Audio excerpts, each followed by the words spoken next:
Go ahead and get started.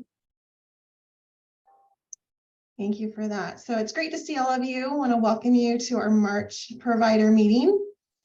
Thank you for being here. If you attended the January meeting, you may remember me. I was introduced there. I'm Kathy Borders in Provider Relations here at Butler County. I work with Amy Winkler, who you may be more familiar with, and she's on the call today, watching our chat box for us. So I want to welcome our first guest. We have Sharon Hannon from Ohio Valley Goodwill and Ann Myers from Hamilton County with Inclusion Support. They're here to talk about the PIG abilities of it. So I'll turn it over to them.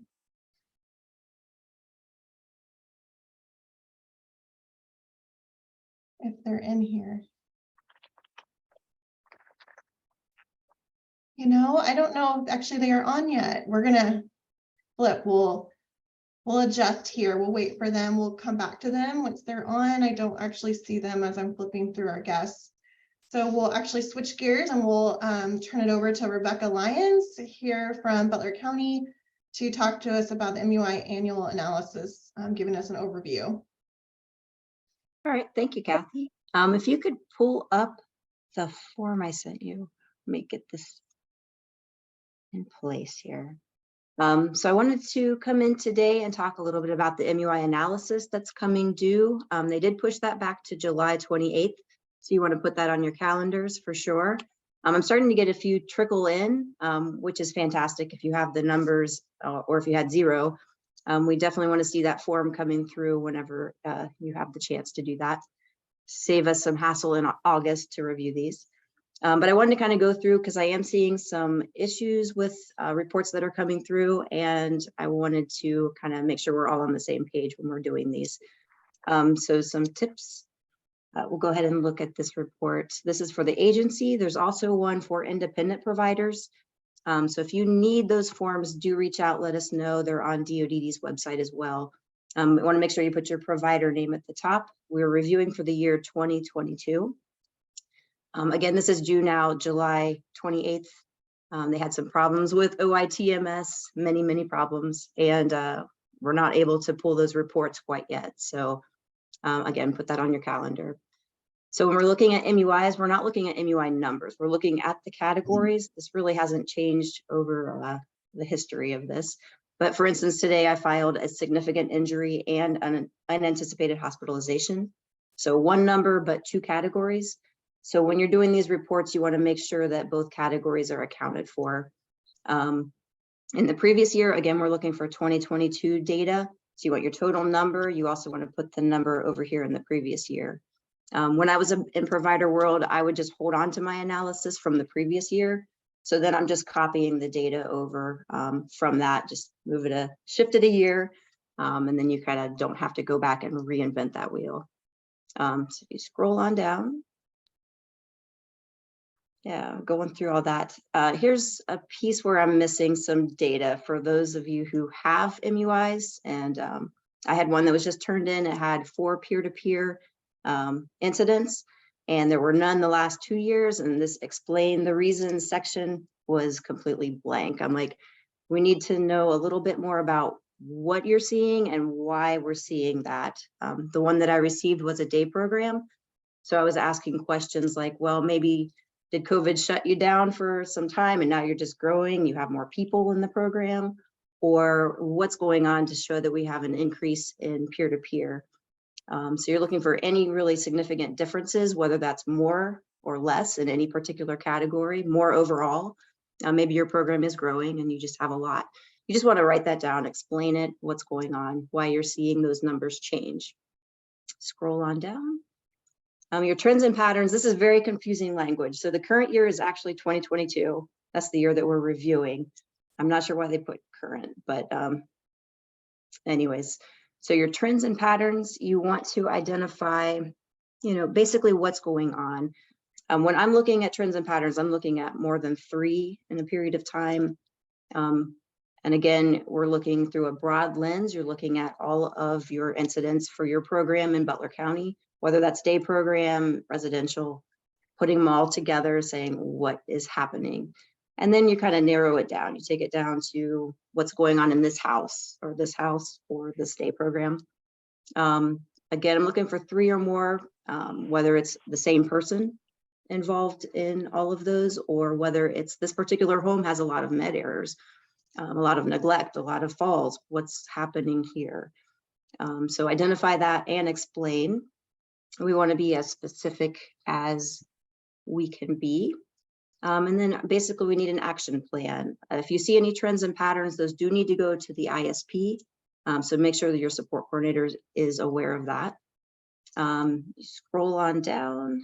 It gives you room to do the previous year. This is basically looking at last year's form and saying, what did we see last year? What did we do to help, and did it work? Were those action plans successful? And if they were, absolutely take credit for that. You know, maybe you saw some misappropriation last year, so you put in a system where everyone has a locker, and they can put their stuff in there. And you saw a decrease, take credit for that. That's the place to do that. If you're still struggling with the same kind of things, just go back, rethink, brainstorm, talk to your team, talk to your program directors, or call us. We can help you out if you need some help with brainstorming how to prevent or anticipate things that happen. Going down, we can narrow it down even more to individual trends and patterns. This is 5 or more categories in 6 months or 10 in a year. You want to put their name. You may need more than 1 page. It depends on who you're serving and what they're going through. Put the types and basically what's happening in their life to cause so many MUIs at this point. And what can we do to prevent that? Again, it does need to go to the ISP if you see trends and patterns. So make sure you give yourself enough time to get that over to the SSA, because it does have to be verified by the time you send it to me. So I think that's about it. One other thing, when you're doing these, I know a lot of people go to day program, they have residential providers. You're only counting the MUIs that happened when you were providing services. If you're an ICF, it's everything. That's just a different requirement. But if you're a day program, you're not counting the ones that happened at home. If you're a residential, you're not counting the ones that happened at day program. Any questions on that? I think it's pretty standard. While I had you, I did want to talk a little bit because I've received word from some providers that they are, Rose, I'm getting to that. I see your trend for you guys. So I've gotten some feedback from providers that say they are getting citations on certain MUI things. So I wanted to bring that to your attention, let you know what's going on so you can prepare for that. And one of them is the UI log. So if you could pull that up, Kathy. Okay, this is our UI log. You should have this done every month. The reason that the people have been getting sites are because they are dividing it out by person. This is not a individual specific log. This is a log that includes your entire agency, at least in Butler County. So it should be chronological by person. I will get to the questions in a minute. So you want to make sure that it's, again, filled out by person. I'm sorry, not by person. It's not an individual form. It is for your agency. So make sure it is completely filled out. When I was doing these, I would take my log for the month, for the previous month, and kind of look at 3 specific areas when I was looking for trends and patterns. And one is by person. If I saw a person show up 3 times or more, I would look at that a little bit deeper. What's going on with that person this month? Is this a trend? Does it need to go to the SSA to be included in the plan? I'd also look at the type of incident. If we had a lot of med errors agency-wide, then I want to ask a little more question, like, are our staff trained on this? Do they need some more assistance? Do we need a refresher? Is there a particular circumstance? Maybe med time is absolutely bananas in this house, and we need to consider some different approaches because people are taking other people's meds and there's a lot going on. And the third area is the location. So if my agency has multiple homes, I'm looking at trends by home as well as by person, as well as by topic. The main issue here that that got citations for the one particular agency was that they didn't fill out who reviewed it, the date, their title. It was really simple error. Make sure that you're completing that every single month. Identify those trends and patterns. If there's none, that's fine. Just make sure it's filled out completely. I know a lot of providers use Excel spreadsheets, or they use different, maybe Britco or some other things. Just make sure you have this form filled out every single month, whether you have 0 or 100. And lastly, the other citation that was received was due to notifications. So Sorry, can I ask you a question, please, Becca? yeah. Yeah, you see, and why I'm getting confused is because now I use Britco. I didn't know that I still have to go back and do this form, because all I do is I have information on Britco and I have not been Right. working on this form at all. Britco has a way to sort your data, but you still need to do the analysis on it. You still need to look at that and make sure that you are identifying the trends. Britco's not going to do that for you. It is handy. It is going to sort it. So you can look by person, you can look by home, you can look at various different things. They even have the check boxes for the types of incidents, so you can manage that. But you still need to have somewhere where you are reviewing title. It doesn't necessarily need to be this form, but you do need to have the information of who's doing the review, the date, and any trends and patterns you identify, and how you're addressing those. Oh, good Lord, I'm in trouble. They're here, so yeah. You're not in trouble. We're here. We can help you. I can help you. No, I mean the stage is here today, so yeah, we'll see. Oh, well, it's. Okay. I mean, as long as you've been doing that review, it's not a difficult fix. So if you Okay. need any help, just give me a call. I'm here. Absolutely. Thank you. But they're wanting to make sure you guys have the process in place to identify trends and patterns. It's not just that you're keeping a log, but you also have to do that analysis. Okay. Can I ask a question? This is, oh, good question, Debbie. I'm not seeing all the questions, but I see that one. So the UI log, you keep that every single month. You want to have that on hand. We do ask for a sample. So you send those in upon request, and we'll tell you exactly what months to send in. But you need to keep those in your records for any time DODD might pop in. Did I miss any other questions, Amy, Kathy? Can I ask a question, or I have to type in the question? You can ask it. Yeah, go ahead. Yeah, my question is, the first one you said, this UI log is not by name. I'm not for sure what that means, because for our agency, we don't have MUI. Normally I do it, I list all the client name, actually, okay, no incident for this month. At least I record, right, no incident. Just if it incident, then I just put incident there. So when you said not by name, what that mean? I know, I mean that you're not keeping a specific log for every single person that you serve. So your agency has one log, you put every incident in there, line by line. So you could have 10 individuals on this form, and that's fine. That's what they're looking for. But let's say you serve 10 individuals, each individual does not need a separate log. And in fact, that's going to get you in trouble if that's the only log you're keeping. I see, got it, thank you. So Sorry, Rebecca, it's muddy. there was one more question about the date being extended. And then, well, actually that's on the updates for Kathy to explain, so I won't get too far into it, but the tracking system for incidents with DODD is, so all the reports aren't fully available. So that's why they keep kind of pushing that date back. I know Becca kind of referenced that before. So typically it is the, January, kind of earlier in the year, they push that back to July. So that's why, just because some of their reports are not available through DODD. But again, on that MUI report, if you have 0, go ahead, fill out the form, send it in. We'll just track that. But make sure it's filled out thoroughly, signed, dated. And we do need that form, even if you had 0.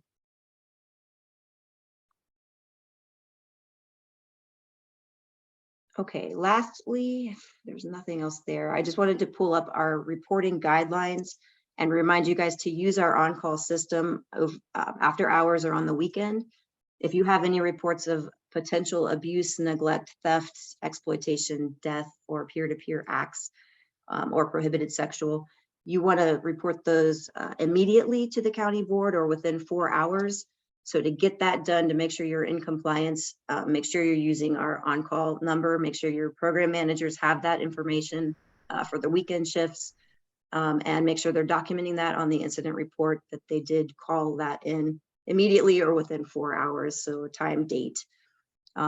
Also, if you scroll down, the other allegation, other MUIs, rights violations, failure to report, law enforcement, hospitalizations, those need to be called in the same day of your discovery. So that could also be a Saturday or Sunday. So do keep that number on hand and document those notification sections very thoroughly. We have seen some sites come in for providers. I can send you an example that I have from DODD. I don't have it right here, but I can send that to you, yes. Of a filled in UI log, yeah. Anything else?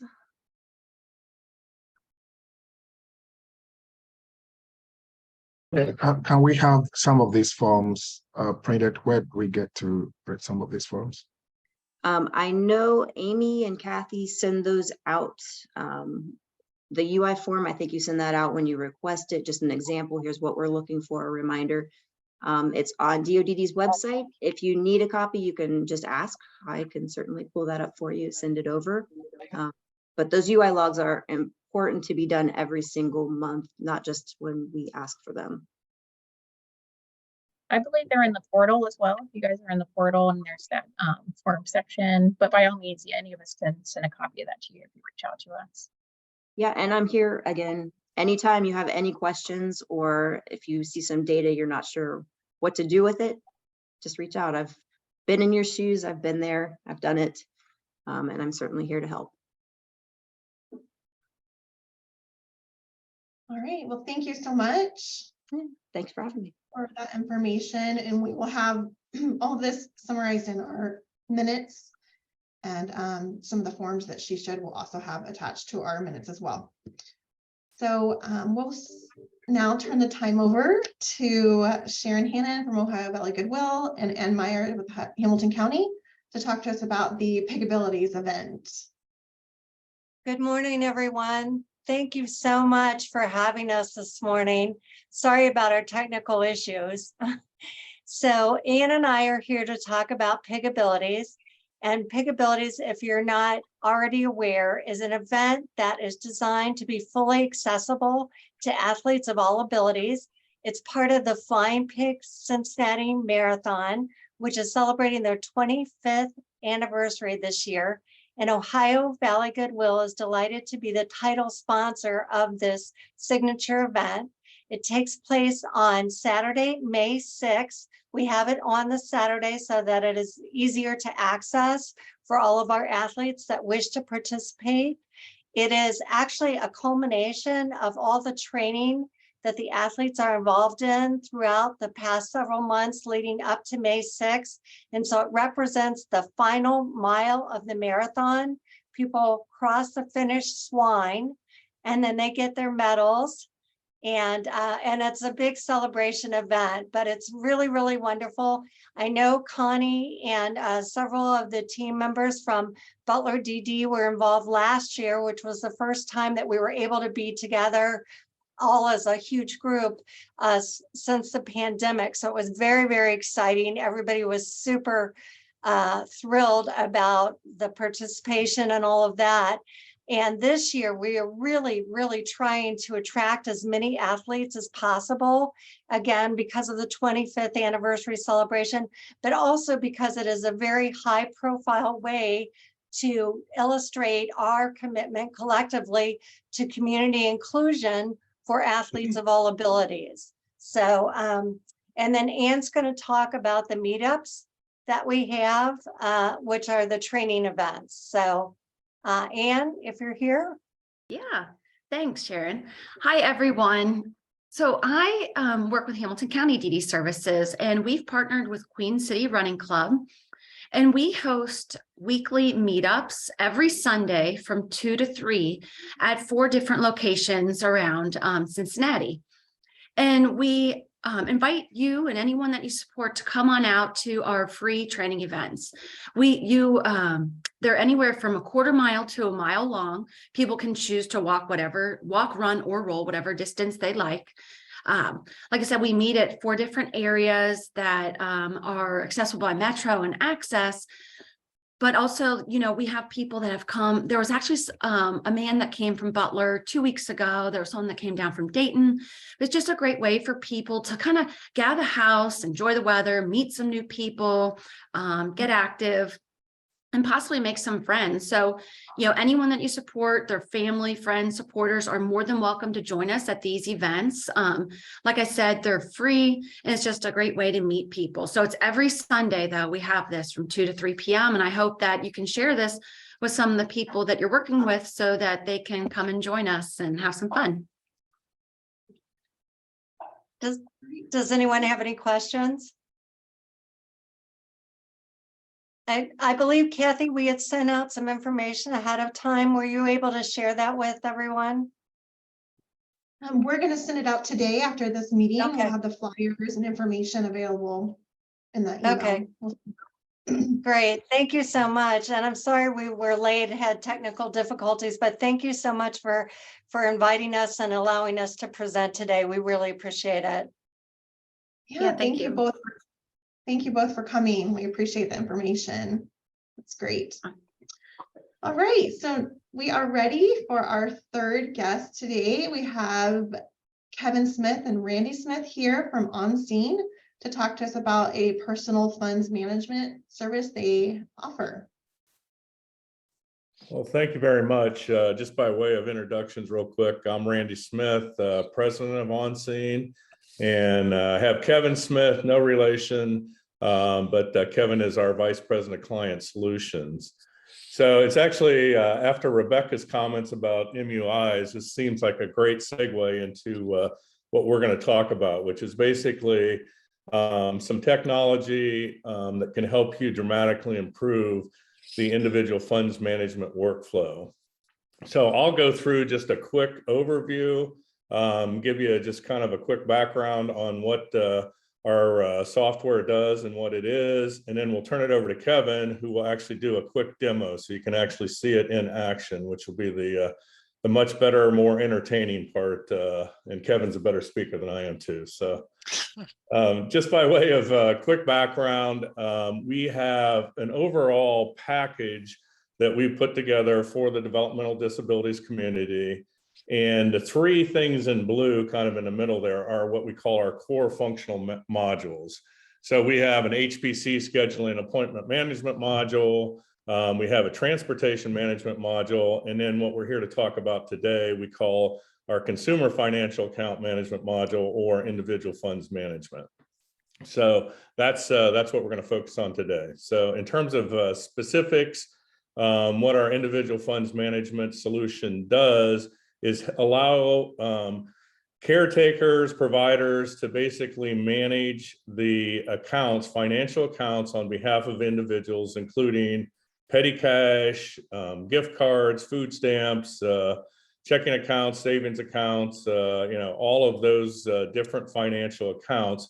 And to do that through an online process that really makes the overall process more efficient, and we'll get into some of the benefits. So if we look at just real quickly the structure of the solution, in the middle is where basically supervisors or managers at providers will live. So basically through the admin console and dashboard, those folks overseeing the process can see all of that activity in one spot. There's notifications and alerts that get sent out if something's not according to what it should be, and Kevin will describe that in more detail. And then that's where the monthly account reconciliation and financial package preparation occurs, and basically just the general oversight of the overall activity. On the left-hand side, then, that's what a caregiver would have. So this would be a DSP potentially out in a residence that are servicing the individuals. And through the mobile app, they're able to record transactions, and you'll see all of this in detail, but take pictures of the receipts, capture e-signatures, do ongoing audits, et cetera. And then on the right-hand side, and this is optional, some providers use this, some don't, but it's what we call a consumer portal. So for capable individuals and or their family members or guardians, basically that app just provides a snapshot into the overall accounts of that individual that they're responsible or that's their loved one. So just in terms of benefits, we'll just go through these real quick, but back to kind of the segue from Rebecca's comments.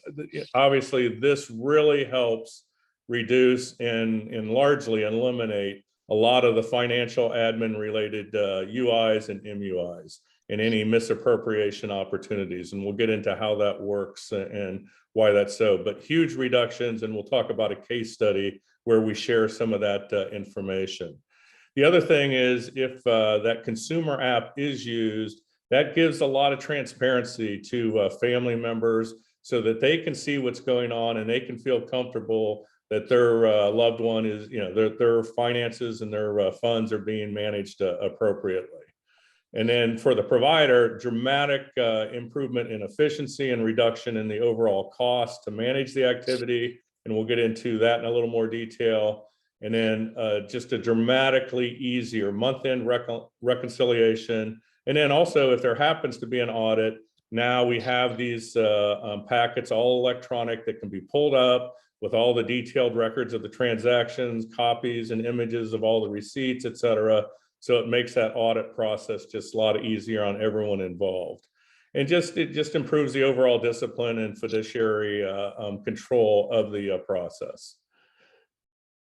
So just real quick before we get into the demo, this is really representative of about 900 consumer accounts. We did a case study last year. And basically in kind of that middle column, you see the performance prior to live care being implemented, and then the results after they implemented the individual funds management module. So errors went down, just incredibly significantly. The amount of time to actually do the reconciliation and financial prep process at the end of the month was reduced dramatically. And then just the DSP time. And this is one of the big benefits. Obviously, DSPs sign on just for their commitment to try to help out individuals. They don't really sign on to be bookkeepers and accountants and so on. And this really makes that process easier for them. And frankly, once they start using it, it's just a lot more satisfying type of experience for them. So what we've seen overall is about a 35 to 50% reduction in admin time and improved resource utilization. On average, it saves per individual, not per account, but per individual that we support through live care, about $350 annually. And then an amazing number we found is that the providers in the second year after using live care for a full year, there was an 80% reduction in misappropriation allegations. So dramatically cleaned up the process and just made it significantly easier. So with that, Kevin, I'm going to turn it over to you and let you just show everyone how this actually works. So any questions before Kevin gets into his portion? All right, it's all yours, Kevin. All right, thanks, Randy, and good morning, everybody. We are excited to be here. I'm going to show you just a little taste of the ledger management module. I probably don't have time to get into a full demonstration, but I want you guys to just see a little bit of the power of this system. Really what we found as we've been going around the state and talking to providers all over Ohio, those providers that are providing personal funds management, they're majority of the time, those providers are doing everything manually. They're taking when they're tracking transactions, they're doing that on a manual log. They're keeping hard copies of receipts. At the end of the month, they're doing a big reconciliation process with all of that paperwork and going through and trying to reconcile that. And so what this platform does is it tries to make that process electronic so that it can be a lot more efficient and save a lot of errors and mistakes throughout the process. The way that we do that is we start by a mobile app for the DSPs that are out in the field tracking those transactions. It may be DSPs, it may be a house manager, it may be a PM who's entering the transactions, but it gives them, oh, somebody's calling me, sorry about that. It gives them the ability to enter those transactions electronically and take a snapshot of the documentation, usually the receipts, to attach it with that transaction, and they live together in the system. So you no longer have to keep track of that hard copy of the receipt. It doesn't matter if it gets lost or thrown away or a coffee spilled on it. You've got that tracked in the system so that you can always go back to that for audit purposes. Now, I'm showing you here the LiveCare mobile app, and I'm going to log into the system here. And what you're going to see, what the DSP is going to see when they log into the system, is a list of the consumers that they have been given access to work with. I can go in here and search by location or by individual. So if I search for the Helping House location, it's going to filter my list to these 4 individuals that reside at that location. And I'm going to tap on John Smith. So that brings me into the list of different ledgers that I have for John. I've got a personal spending account set up. We have a gift card. We could also have, as Randy mentioned, EBT or food stamps. We could have multiple gift cards, bank accounts, you name it. There's no limit to the amount of accounts that can be tracked in here. But the idea here is that you have, the DSP has at their fingertips what the balance is in real time at that point in time. And then they can go in and enter transactions. So if I want to go in and enter a new transaction, let's say we go out and we do a purchase. We're going to go grocery shopping or something with the individual. I'm just going to tap on new. I'm going to choose the type of transaction. So am I going to do a withdrawal, a deposit, or a purchase? Let's choose a purchase transaction in this case. And then I'm just going to enter the information about the transaction. So we're going to put in our merchant, where we're buying, making the purchase, the description of the purchase, and then we're going to take an image of our receipt. So this would, somebody really wants to talk to me. Sorry about that. We're going to tap on that plus sign. That's going to bring up the camera on our device. And now we can go in and we can just quickly snap a photo of that receipt. Now, one of the nice things is that when the mobile app takes that photo, it's going to do a little bit of an image analysis to make sure that it's a very good quality image, that the numbers are legible, that it's not blurry. You know, sometimes as you're moving the phone around, you might get a blurry image or something like that. But the system is going to check that. It's going to make sure that we've got a good quality image before it saves it. And if it's not a good quality image, it's going to make you retake that, or it's going to give you a warning message that there's a problem there. Now, the other thing is when we go down here, we're going to enter in the amount of our transaction. And if we wanted to, we could split this transaction between multiple accounts or multiple individuals. So let's say that John wanted to pay part of this with his personal funds and part of it on a gift card. We can do that by simply just adding another line. We'll tap on Add Consumer, and that adds on another line where we can either select another one of John's accounts, or we can even split this between 2 different consumers. Maybe John and his roommate, they want to go in and split the cost of the groceries, so they can track that right here in the mobile app.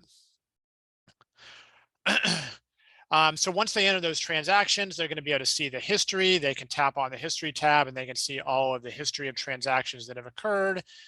And then we've got this button over here that says audit. What that's going to do is it's going to let the DSP actually count the physical cash and compare that to what's in the electronic ledger. So that makes sure that we have an accurate count, that we have an accurate match. And if there is a discrepancy, it's going to notify PM or administrator to let them know that there is a discrepancy between the electronic ledger and the physical cash that's on hand. And if that audit is done on a regular basis, you know, every couple of days or once a week, then it makes it a lot easier to track down those discrepancies, because you only have to look at the transactions from the last correct audit. if that last correct audit was 2 days ago, then you can narrow down your analysis to a couple days to find out where there may have been a discrepancy or maybe a typo or some issue on entering the transaction. It really narrows that down and makes it a lot easier to track rather than trying to go through a whole month's worth of transactions to find a discrepancy at the end of the month. Now, once those get entered into the system through the mobile app, they're going to get logged into the electronic ledger here in our administrator console. So this is where the administrator, your program manager, your house manager, your supervisors would be able to go in and see the transactions and go through an approval process. So again, like in the mobile app, you're going to see a listing of the individuals. When we tap on that individual, we're going to bring up the electronic ledgers for that individual. So along the top, I can see all of the different ledgers. We've got our personal spending account that we talked about. We've got a checking account. We've got that Subway gift card, and I can check and see the balances on any of those accounts in real time. So I know exactly what the balance is at this point in time. And then I can see all of the transactions that have come in to the ledger. So as I scroll through that, I've got the history, and you'll notice that the status on these transactions, we've got approved transactions and we've got submitted transactions. So when a transaction initially gets submitted by the DSP or submitted out in the field, it's going to come in and it's going to have a status of submitted. And then somebody at the administrator level is going to go in and they're going to review that transaction. So I would click on the transaction info here. I'm going to go in and I'm going to review this transaction. And now I can see when it was entered, who entered it, what the description was. And I can even zoom in on that image of the receipt to make sure that everything balances, that everything matches up. And then I'm going to go in and I'm going to approve that. So you've got a second set of eyes looking at that transaction through an approval process to give you to make sure that everything is correct and that everything matches up and reduce the possibility of errors or misappropriations. Now, at the end of the month, all those transactions that happened during the month are going to get packaged up into what we call a financial packet. So when I tap on this financials tab, it's going to show me a list of every month.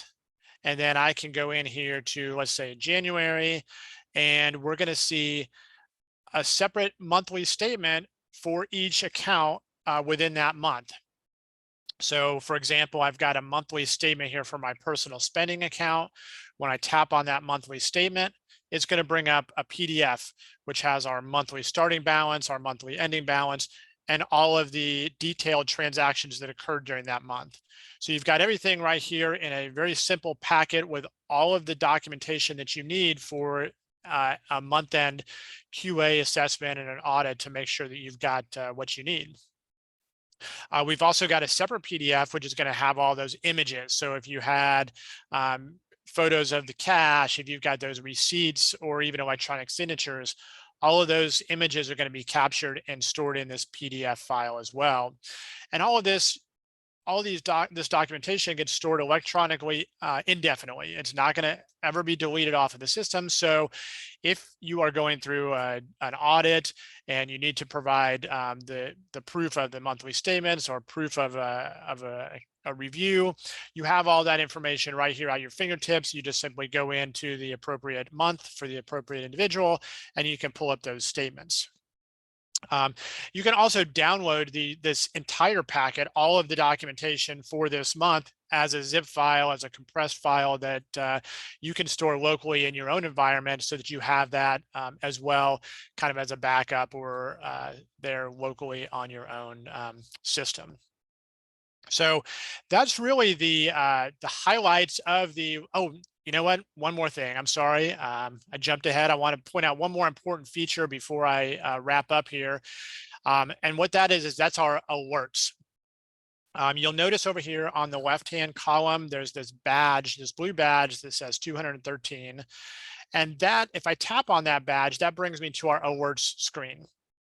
And what the alerts are, these are various notifications essentially that we need to follow up on. Somebody needs to follow up on. So things like an audit discrepancy or going over the maximum threshold in a particular month. So for each account, we can set a threshold, a spending limit, and if they go over that spending limit, we can get a notification here in our alerts. Missing receipts, submitted transactions that have been submitted but haven't been approved yet. All of those are going to go into these alerts, and it's really just kind of a way to highlight certain transactions that may need a little extra attention from the management team to make sure that everything is tracking and is staying within the current parameters. So that covers everything that I wanted to cover. That's kind of the highlights there.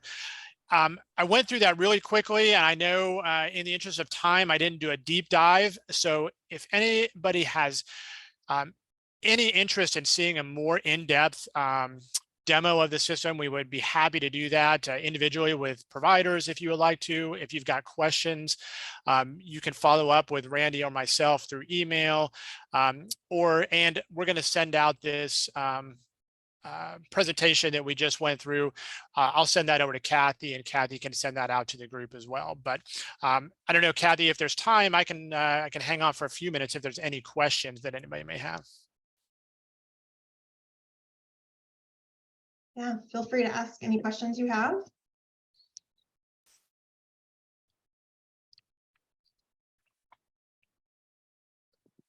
Okay, well, sorry, go ahead. No, I was just going to say, if there's no questions, or if you think of questions later, just feel free to follow up with Randy or I. We'll have Kathy send out our email information with the presentation as well. And we appreciate your time. Yeah, thanks so much for having us, and we really appreciate the time, everyone. Yeah, we appreciate you being here. It's a lot of great info. We will definitely get that all sent out, their contact information and their website for you to be able to have that if you want to reach out for more information. All right, so I'm going to share my screen. I just want to provide some updates for you that we have. The first one here goes right along with what we've been talking about earlier with Rebecca. It's the extension that we referenced. So for the MUI annual review form that Rebecca went over, that is normally due at the beginning of the year. It's usually compiled by January 31st, but right now it is now due to us, the county board, July 28th, 2023. And that is because in August, when DODD launched their new system, there was an error that occurred in the data reporting portion of that new system. And because of that, you're not able to pull MUI data after August 31st. And so you often need that data to fill out that form correctly. So for that reason, DODD has granted this extension. There was a previous extension, and it is just now in the last week or two been extended again because the error is still not corrected in that system.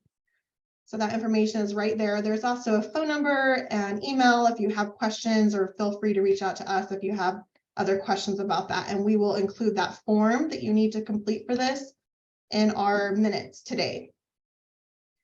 All right, the next update from DODD is about the outcome tracking system, the reporting period that began October 1st. That's for adult day and employment providers. There also is a bug in that system. And so DOD is working to correct that. And because of that, they are extending the reporting deadline. It is now due May 31st. If you are new to the outcome tracking system, there's one more training that you can hop on. There's no registration required. You can take that training to get more help on how that all works. There's the link there. It's coming up just next week. There was an important change we wanted to let you know about. We just learned about for Medicaid members. So in December, the Consolidated Appropriation Act was passed, and that terminated the continuous coverage provision for Medicaid enrollment beginning on March 31st of this year. And this will cause some Ohio Medicaid members to be disenrolled in Medicaid. So termination letters are going to be sent out in beginning of April to those who are no longer covered. So it's important that members have their contact information up to date with JFS to make sure that they get that letter if it applies to them. There is a website listed here and a phone number. If you want to update your address, you can do it that way.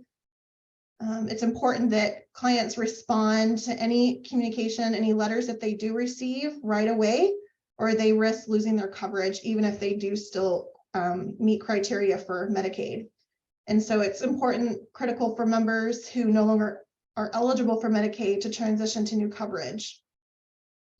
The passing of that same act also impacted the emergency SNAP allotments that had been given out the last 3 years. So that act ended the emergency allotment. So beginning this month, in March, clients who receive SNAP are no longer going to receive that second payment in the second half of the month. They're just receiving their regular SNAP payment loaded to the EBT card the first half of the month. And so we recommend making sure that clients have their most current rent and utility costs reported to JFS to make sure that they can receive the full benefits that they're eligible for. If you have any questions about any of that, I'll wait just a second.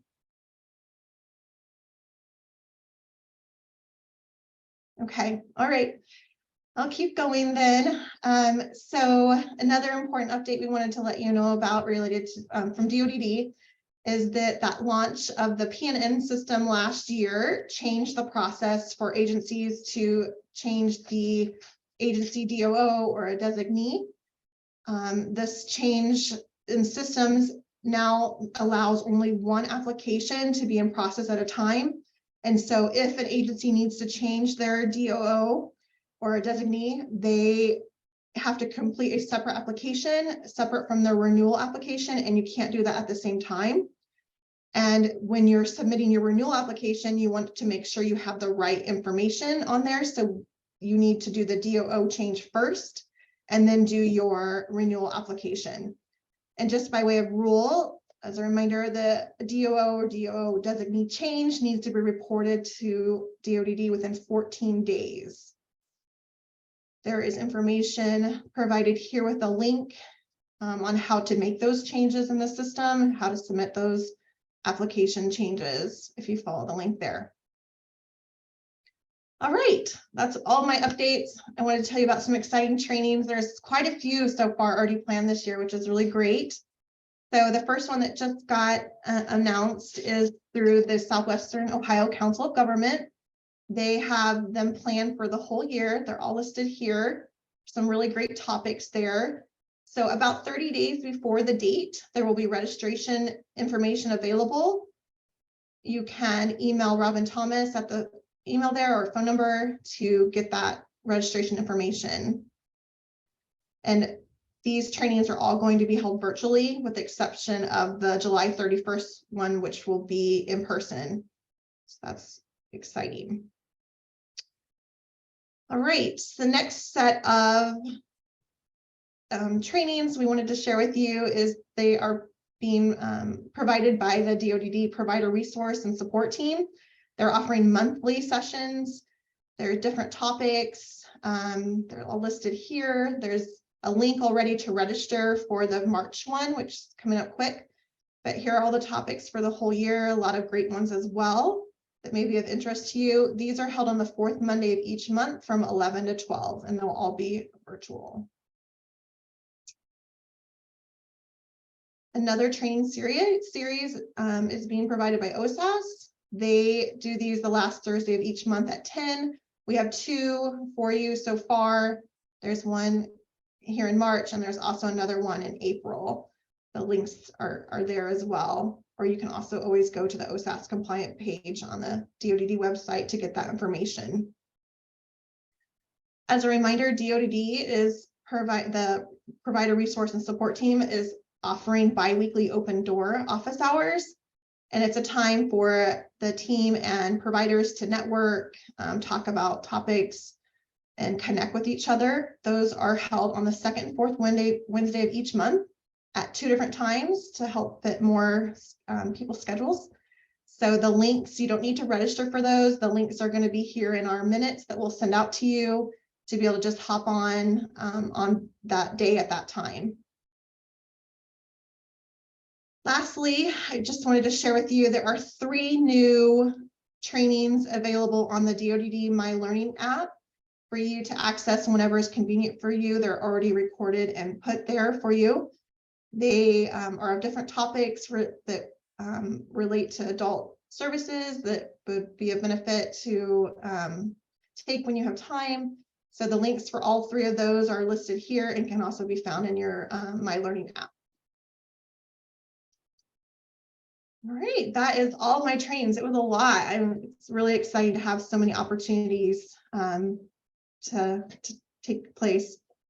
So just want to remind you of our next meeting. We will meet again in May 17th, again virtually. We'll send out the link for that. Just appreciate all of you attending and being here, and for our guests presenting, we appreciate it. I will be sending out the minutes here later this afternoon. I hope that you all have a great week.